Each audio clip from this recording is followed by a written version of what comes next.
受凉咳嗽好不了，记住一个便宜药，不用再花冤枉钱。天一冷，很多人咳嗽的老毛病又犯了，喉咙里反复有痰，一咳就是1-2个月。而治疗长期反复咳嗽，其实不用花大钱，一个便宜的小药片就够了，它就是止咳宝片。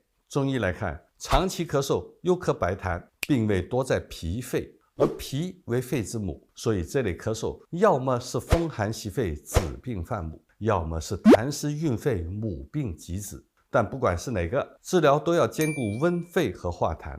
那用好这盒20来块钱的止咳宝片，它是专门针对寒咳的食用药。主方中有灵甘五味姜辛汤，温肺化饮；2陈汤燥湿化痰，再加上宣利肺气、疏风止咳的止嗽散，3大名方共同治疗这类受凉后长期反复咳嗽的情况。你学会了吗？